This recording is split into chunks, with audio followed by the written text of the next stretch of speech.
Les îles Chausey, un archipel magique à quelques kilomètres seulement du port de Granville. Un décor paradisiaque, des eaux turquoises, où l'on a pour habitude de dire qu'il contient autant d'îles que de jours dans l'année. 365 à marée basse. Vincent rejoindra l'archipel à bord du Marité. Ce célèbre voilier est aujourd'hui le dernier terre-neuvier français à naviguer. Voilà, tu me parles, mais il y a tellement de vent que je t'entends quasiment plus. J'ai l'impression qu'il y a un grain qui arrive, il commence à pleuvoir. Effectivement, je te confirme, on va avoir un très gros grain. Alban lui fera découvrir son métier passion, la conchiliculture, une véritable histoire de famille à Chausey. Donc le granit de Chausey donne un goût particulier aux Voilà, images. on sent pas le granit dans les huttes, mais... Heureusement, sinon ça brûlerait beaucoup. C'est un petit peu... Enfin, Vincent foulera le sol de la terre ferme aux côtés du seul hôtelier de l'île. Comment s'organise la vie des insulaires? C'est ce que vous allez découvrir. La plupart des gens de l'île, en fait, n'ont pas l'eau courante. Ah, ouais, ils ont des citernes dans lesquelles ils récupèrent l'eau de pluie. Cette semaine, dans Histoire de se balader, partez à la découverte des plus beaux paysages et des secrets les mieux gardés des îles Chausey.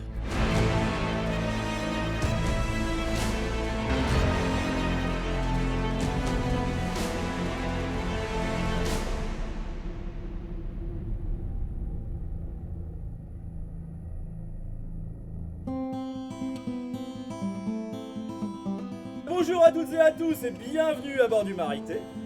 Je vais d'abord vous présenter l'équipage. Nous sommes 6 marins.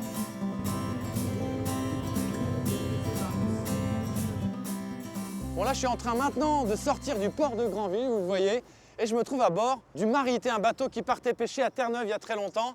Aujourd'hui, on s'en sert pour rejoindre notamment l'archipel de Chausey, qui est juste là-bas. On y sera dans 2 heures environ.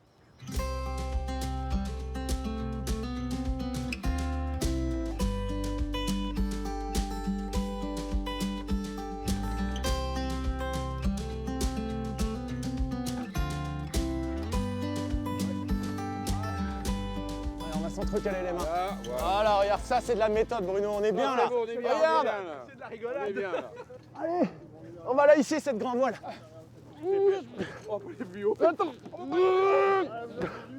Sur un bateau, on dit pas une corde, attention, on dit un bout.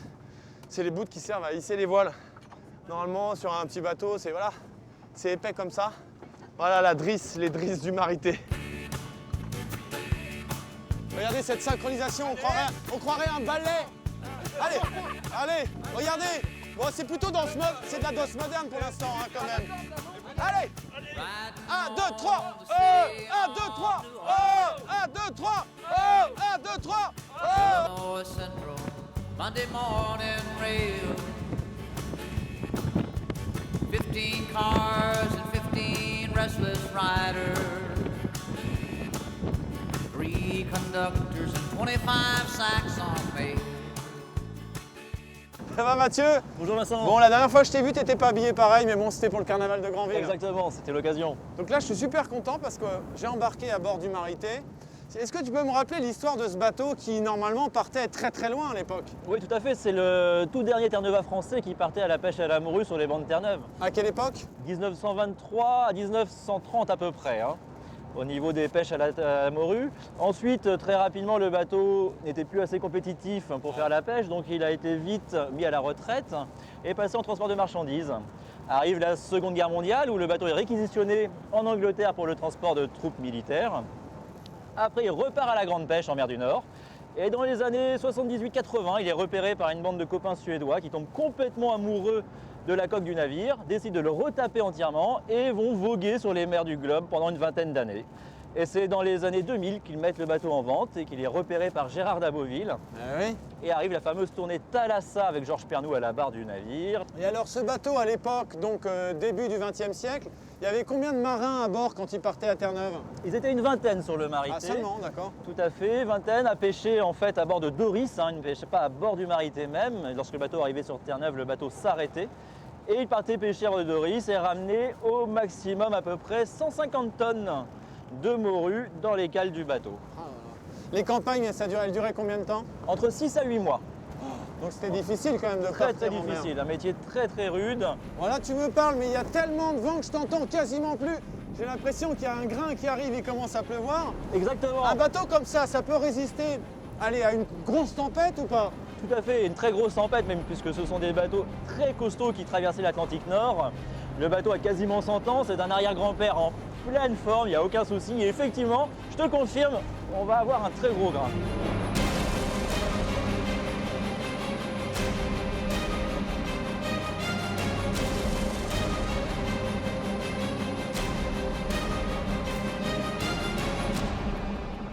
Ah, tu donnes des grands coups de barre quand même, hein? Ouais, t'es obligé de donner des grands coups de barre en fait, parce que le bateau est gros. Et donc du coup, pour vraiment lui donner tout de suite une impulsion.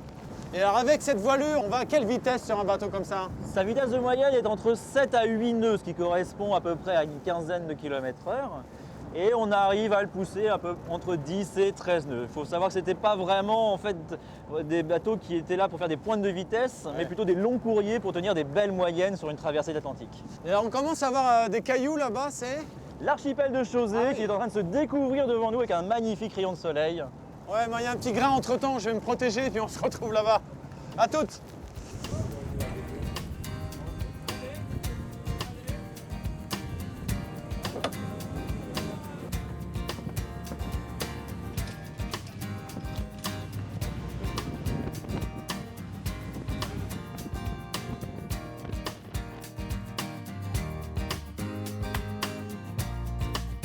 Bon Louis, alors déjà, moi je trouve que pour un marin, c'est hyper important d'avoir les cheveux dans le vent. Ouais, Quand les autres marins ne savent pas d'où vient le vent, ils te regardent en fait. exactement.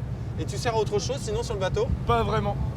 Pas vraiment. Toi, ton poste, c'est marin. Alors en fait, qu'est-ce que ça veut dire? C'est quoi un marin sur un bateau comme le Marité?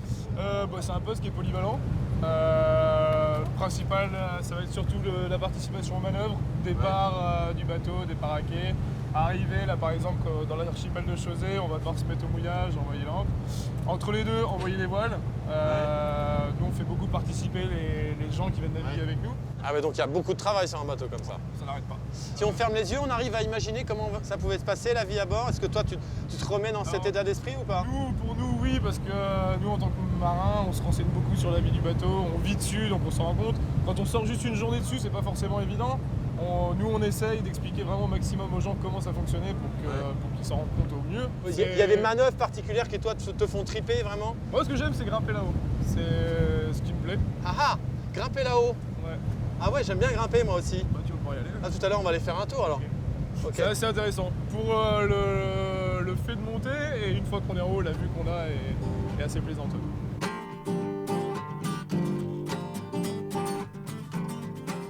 Have you ever had the fever from a bittersweet refrain? Have you ever kissed the sunshine? Walk between the rain? Well, just climb up on my music. And my songs Ah, l'arrivée à Chausey, elle est exceptionnelle quand même. Hein. Elle est magnifique, même cette arrivée sous le soleil. Incroyable. Et là, donc, on traverse vraiment l'archipel. On est au centre même de l'archipel. On arrive à un endroit qui s'appelle la plaine de Rétin, du nom du caillou, les Carniquets, qui se trouve juste là à côté. Et on vient de rentrer par une passe qui va se fermer avec la marée descendante. Ah, d'accord. Donc là, on peut plus ressortir après. On va être obligé d'attendre que la marée remonte pour ressortir d'ici. Tout à On fait. est piégé. Voilà, Exactement. À Chausey. Piégé Donc à voilà, Chausey. piégé au milieu de l'archipel de Chausey. C'est quand même ballot. Alors je découvre Chausey et alors moi j'imaginais plutôt une grande île centrale et des tout petits cailloux à côté, mais en fait il y en a beaucoup et c'est des cailloux qui sont relativement grands quand même.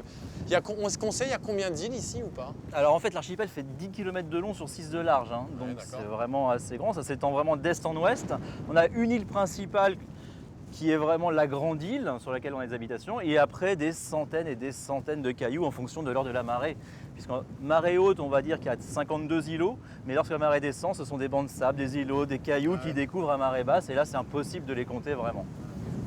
En navigation, ça doit être très compliqué d'arriver ici, non? Très complexe, tout à fait. C'est vraiment en fait une navigation qui se fait à vue, avec l'expérience. On rentre dans les chenaux avec des relèvements, des alignements. C'est vraiment l'expérience qui fait la navigation à l'archipel de Chausey. Si par exemple il y a du brouillard, est-ce que tu peux naviguer à Chausey ou pas?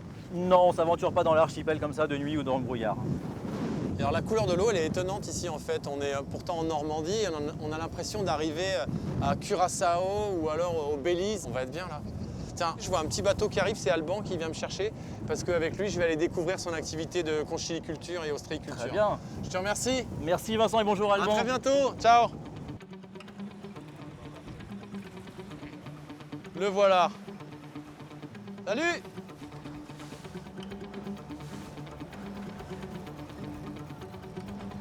Hop. Salut Alban. Ça va? Bon, donc on file directement vers ton exploitation? Exactement. Ah oui, le marité, là, quand on le voit. Salut le marité! Bon vent! Oh là là là là, qu'est-ce que c'est beau ce bateau. C'est magnifique. Hein. C'est magnifique.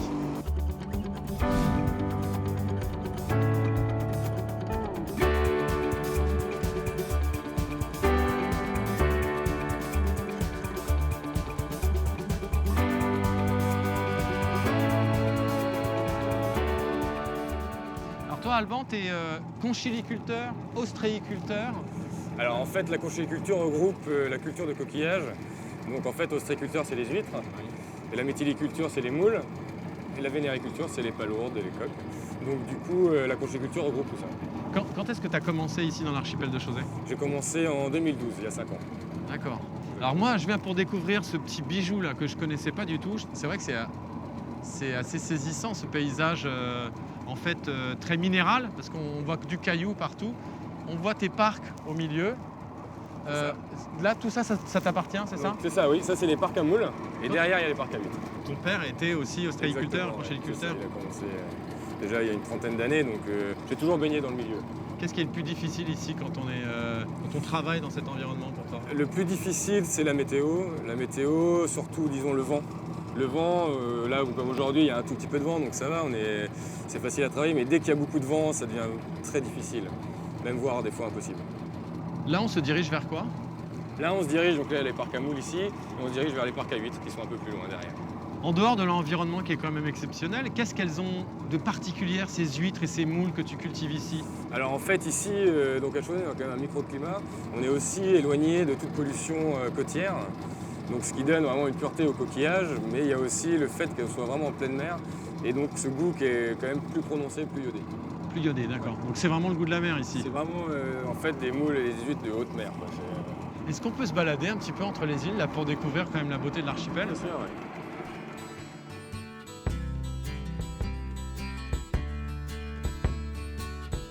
That fog of loneliness put a cloud on my single-mindedness. I dream of sweet caress from... Alors, j'ai entendu dire que en fait, l'archipel avait été utilisé notamment pour exploiter le granit, notamment pour le Mont Saint-Michel. C'est ça. Il y a des endroits où on peut voir ça ou pas? Donc en fait déjà sur les cailloux ici, bon à l'époque où ça a été exploité, il n'y a pas beaucoup de photos, mais il faut savoir que tous les cailloux qu'on connaît, la plupart des cailloux, surtout les gros, qu'on connaît aujourd'hui, la forme qu'ils ont, n'ont pas eu cette forme-là à l'origine. Donc ça a été taillé, Ils débité. ont été taillés, débités, exploités justement pour la construction du Mont Saint-Michel, la construction de Saint-Malo aussi, des quais, la reconstruction, Londres aussi, la reconstruction de Londres. Ah ouais, d'accord. Donc, You can say thank you to us. donc en fait ça a été quand même une grosse carrière de granit ici à Chausey. Que ce soit sur les îlots autour, mais aussi sur la grande île. Est-ce qu'il y a une grande amplitude entre la marée basse et la marée haute ici? Alors il y a une grande amplitude, hein, c'est comme la marée qu'il y a sur toute la côte, sauf qu'ici à Chausey on peut avoir jusqu'à 14 mètres en grande marée, entre le point le plus bas, entre la marée basse et la marée haute, mais en 14 grande marée. Donc là ici on peut se rendre compte, c'est la hauteur d'eau, donc la marée haute, la marque noire hein, qu'on voit entre la marque jaune. Ouais. Là c'est la marée, disons une marée moyenne, là où elle monte. Après les grandes marées peuvent aller jusqu'aux herbes, même recouvrir les herbes qu'on voit.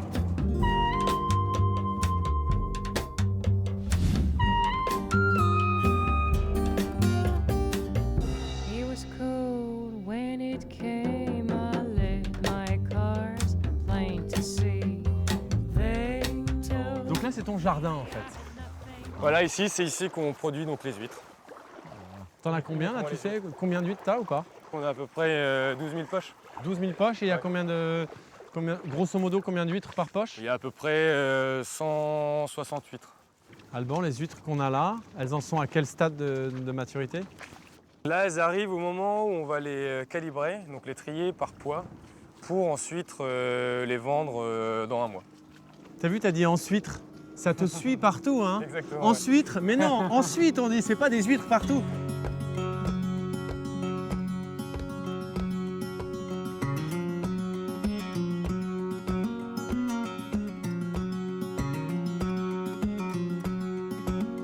Alors, grandeur et décadence d'une huître. La vie d'une huître, ça commence quand? Ça commence où pour toi? Alors les naissins d'huîtres, donc c'est-à-dire les bébés huîtres, commencent dans des bassins de captage tels qu'Arcachon ou la Charente-Maritime. Donc nous ensuite on les ramène ici au bout d'un an pour les faire grossir jusqu'à arriver à la taille marchande. On pourra pas faire le tout début ici, ce serait pas possible? Non, ici on peut pas parce qu'on n'a pas de captage naturel, l'eau n'est pas assez chaude. Alors si je vois bien ton parc, on voit qu'il est en pente, il suit en fait la pente du sable, on va dire. Celles qui sont donc là-bas au bout de la rangée, elles sont plus souvent immergées que celles qui sont tout en haut. Ce qui est intéressant, c'est qu'on puisse avoir les huîtres au fur et à mesure et pas tout avoir en même temps au même moment. Donc du coup, on sait que par exemple des huîtres qui sont plus basses grossiront forcément plus vite que celles qui sont un peu plus hautes et qui sont un peu plus souvent hors de l'eau. On peut la goûter? Bien sûr.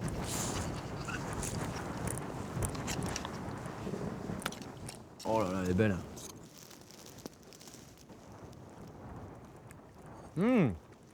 Il y a de la matière, hein. C'est bien juteux. De toute façon, toutes les huîtres qui sont produites dans n'importe quel bassin ont un goût différent. C'est un peu comme le vin. Donc après, c'est suivant la préférence de chacun. Il y en a qui préfèrent qu'elle soit plus salée, moins salée, plus charnue, moins charnue. Donc après, c'est suivant les préférences.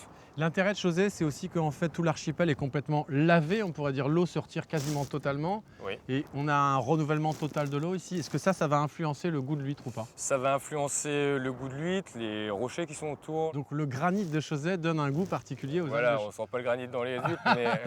Heureusement, sinon ça brillerait beaucoup. Ça serait un petit peu. Alors, il n'y a pas du tout de sable, rien dedans, on peut les manger comme ça. Enfin, exactement. Ouais. Qu'est-ce que t'en disent les consommateurs? Qu'est-ce qu'elle a de spécial? Elle est légèrement plus iodée qu'une huître qui est faite donc, sur la côte ou dans des clairs. Forcément, parce qu'ici, on est en pleine mer, on n'a aucun apport d'eau douce, à part la pluie. Donc, c'est vraiment de l'eau de mer. Je peux en manger une autre ou pas? Ouais, je peux. Bien sûr. On peut en profiter quand même.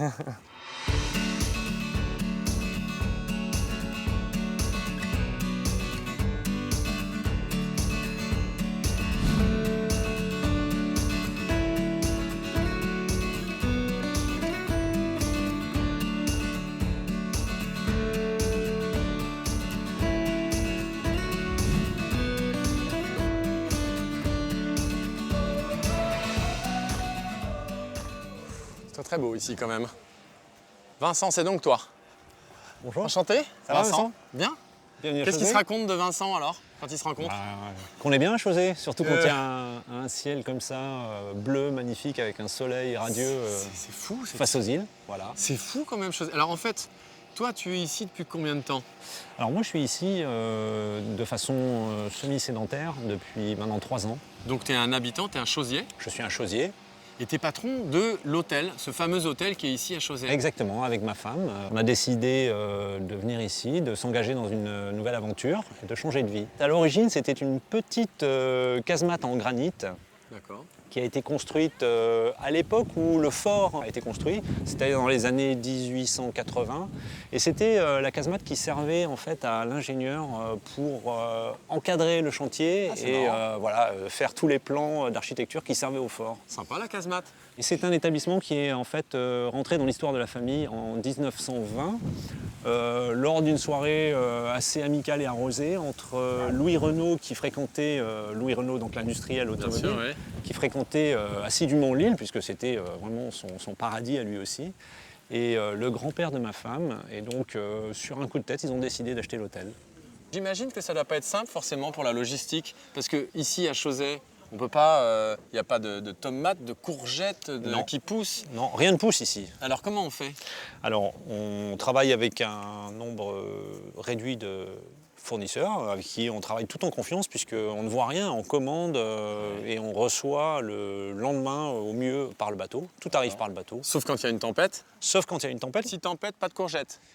Tempête, pas de courgettes. Ah là, Voilà. c'est dommage. Mais il reste le homard. Ah, quand même, Heureusement, on peut se gaver de homard. On c'est peut pas se mal, gaver de donc. homard.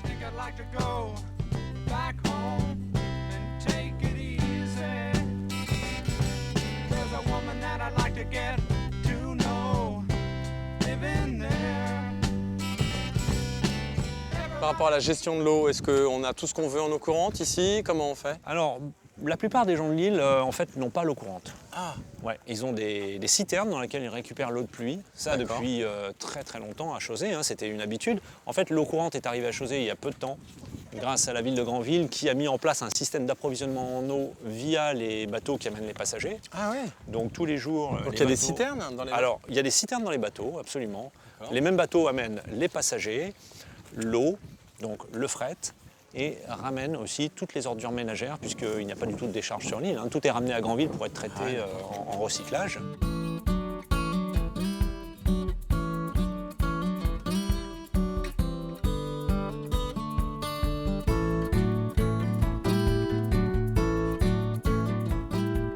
L'île, globalement, elle appartient à qui? Alors l'île, la particularité de Chausey, c'est qu'on a 2 tiers de l'île qui donc sont privés, qui appartiennent à une société civile et immobilière, d'accord, ok. et 1 tiers qui appartient à l'État. Donc sur la SCI qui gère cette partie-là de l'île, eh bien, on a une notion de gestion respectueuse de l'environnement. Depuis très longtemps, ils font beaucoup de choses pour la préservation du site. Et sur la partie publique aujourd'hui, on a le Conservatoire du littoral, puisque Chausey est un site classé et donc un lieu protégé Natura 2000. Donc c'est le Conservatoire du littoral qui maintenant est en possession de la partie publique de l'île. Tout est figé un petit peu comme si on était resté au début du siècle. Car il y a une dame, peut-être c'est une habitante de Chausey. Bonjour. Bonjour madame. Eh bien, moi, je suis en pèlerinage parce que j'ai habité Dites-moi. à Chausey.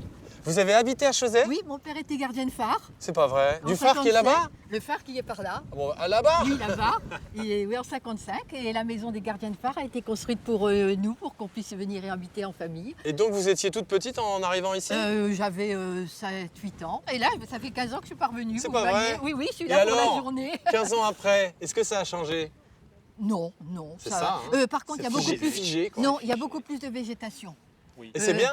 Eh Non? ben, c'est-à-dire que, par exemple, toute la lande de Bretagne, il y a un cheminement, mais toute la végétation lande a poussé, si vous voulez. Absolument, oui, c'est c'est- vrai. Et d'ailleurs, au début du siècle, ici, il n'y avait pas un seul arbre. En fait, il y a Oui, pas sur les d'arbre cartes postales anciennes, on voit bien, il n'y avait rien on voit du bien, tout, il y avait oui. une lande Oui, oui, rase, oui. aussi rase que ce que l'on peut voir sur les cailloux, pas un seul arbre. Chausey semblait vraiment une île désolée. En fait, le bois avait été brûlé par les gens qui d'ailleurs produisaient la soude, Ah, oui, l'utilisaient d'accord. pour se Ah oui, chauffer. c'est ça, pour, d'accord. et c'est assez récent, hein, cet aspect boisé et très comme ça chaleureux de l'île, hein.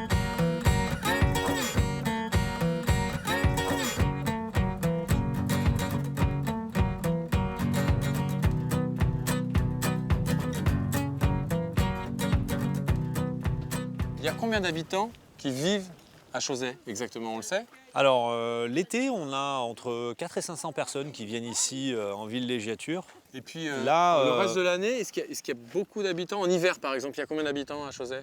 En hiver, on dit à peu près en règle générale 4 à 5 habitants. Ah oui, quand même c'est pas beaucoup. Non, 4 à 5 habitants? 4 à 5 habitants, du fait d'une part qu'il n'y a plus de bateau, un bateau à la semaine. Oh là là, ça change quand même. Ouais. Voilà, donc, et de la rudesse des éléments ici, hein, quand même. Et quand on est chausier dans l'âme, on a quel caractère? Parce que ça paraît tellement rude et minéral ici que les gens ont des caractères un peu renfermés ou pas spécialement? Pas renfermés, ils ont des caractères rudes. Rudes. Hein, ce sont des gens qui ont des caractères rudes, qui ne lâchent pas leur confiance et leur amitié comme ça, de façon facile. Il faut leur prouver que finalement on est là dans le respect du lieu, qu'on apprécie aussi cet endroit et que finalement, comme tous, on doit se le mériter.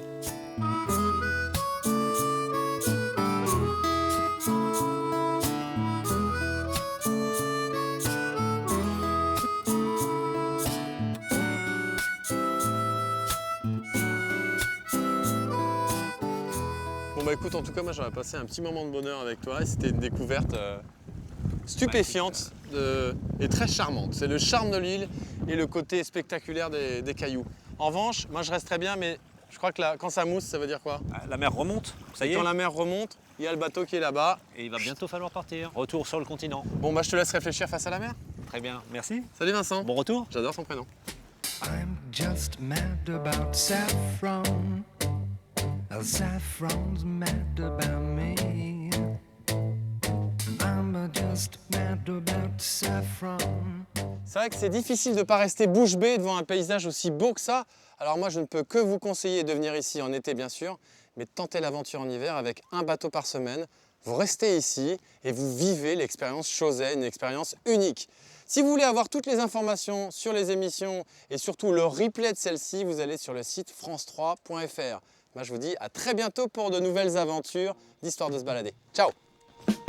Woke up cold one Tuesday. I'm looking tired and feeling quite sick. I felt like there was something missing in my day-to-day life. So I